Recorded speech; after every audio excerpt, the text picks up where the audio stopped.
महाभारतं महाभारतं महाभारतं महाभारतम्।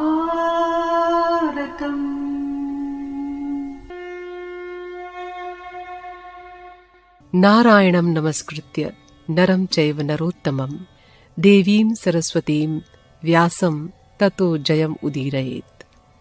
अंतर्यामी नारायण स्वरूप भगवान श्री कृष्ण और उनके सखा नररत्न अर्जुन, उनकी लीला प्रकट करने वाली भगवती सरस्वती और उसके वक्ता भगवान व्यास को नमस्कार करके आसुरी संपत्तियों का नाश करके अंतःकरण पर विजय प्राप्त कराने वाले महाभारत का पठन और श्रवण करना चाहिए।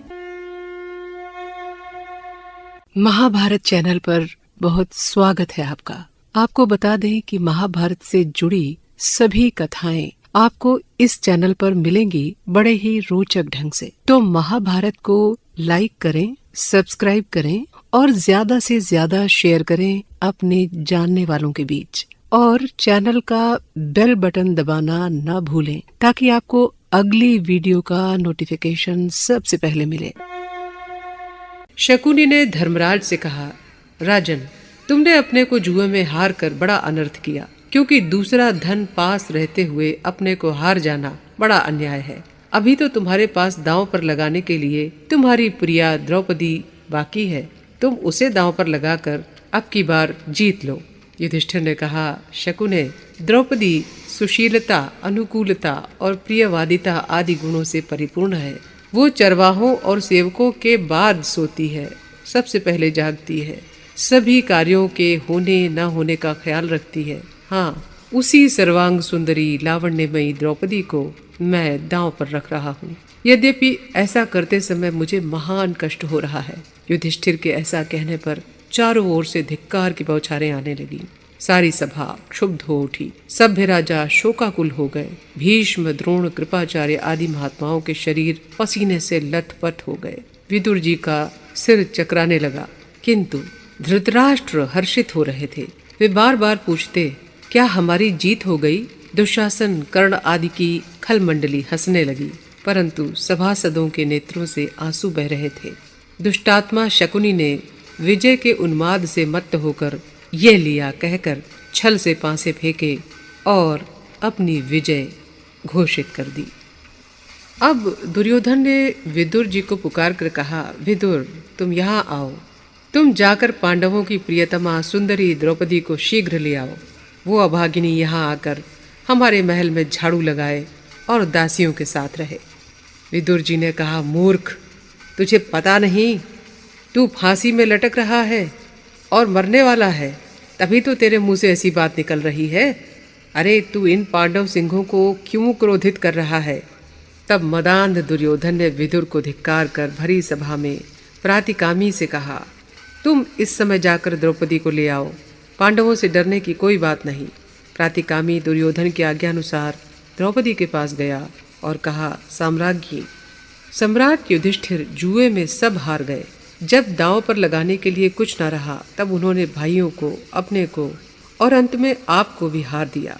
अब आप दुर्योधन की जीती हुई वस्तुओं में से हैं। आपको लाने के लिए उन्होंने मुझे भेजा है। जान पड़ता है अब कौरवों का नाश निकट आ गया है। द्रौपदी ने कहा, सूत पुत्र, अवश्य विधाता का यही विधान है। बालक वृद्ध सभी पर दुख सुख तो पड़ते ही हैं। जगत में धर्म सबसे बड़ी वस्तु है। यदि हम दृढ़ता से धर्म पर अडिग रहें तो वो हमारी रक्षा करेगा। तुम सभा में जाओ और वहाँ के धर्मात्माओं से पूछो कि ऐसे अवसर पर मुझे क्या करना चाहिए। मैं धर्म का उल्लंघन नहीं करना चाहती। द्रौपदी की बात सुनकर प्रातिकामी सभा में लौट आया और सभासदों से पूछा कि द्रौपदी को क्या उत्तर दें। इस समय सभासदों ने अपना अपना मुंह नीचे कर लिया। दुर्योधन का हठ जानकर किसी ने कुछ उत्तर नहीं दिया। महात्मा पांडव उस समय बड़े दुखी और दीन हो रहे थे। वे सभा में बैठे होने के कारण क्या करना चाहिए इसका ठीक ठीक निर्णय करने में असमर्थ थे। पांडवों की खिन्नता का लाभ उठाकर दुर्योधन ने कहा, प्रातिकामी, जा, तू द्रौपदी को यहीं ले आ। उसके प्रश्न का उत्तर यहीं दिया जाएगा। प्रातिकामी द्रौपदी के क्रोध से भी डरता था। उसने दुर्योधन की बात टालकर सभासदों से फिर पूछा कि मैं द्रौपदी से क्या कहूँ। दुर्योधन को ये बात बहुत बुरी लगी। उसने प्रातिकामी की ओर कठोर दृष्टि से देखकर अपने छोटे भाई दुशासन से कहा, भाई, ये क्षुद्र प्रातिकामी भीमसेन से डर रहा है, इसीलिए तुम स्वयं जाकर द्रौपदी को पकड़ लाओ। ये हारे हुए पांडव तुम्हारा कुछ भी नहीं बिगाड़ पाएंगे। बड़े भाई की आज्ञा सुनते ही दुशासन लाल लाल नेत्र किए वहां से चल पड़ा और पांडवों के निवास स्थान में जाकर द्रौपदी से बोला, कृष्णे, चल, तुझे हमने जीत लिया है। अब लज्जा छोड़कर दुर्योधन को देख। सुंदरी, हमने धर्म के अनुसार तुझे पाया है। अब सभा में चल और कौरवों की सेवा कर। दुशासन की बात सुनकर द्रौपदी का हृदय दुख से भर गया, मुंह मलिन हो गया।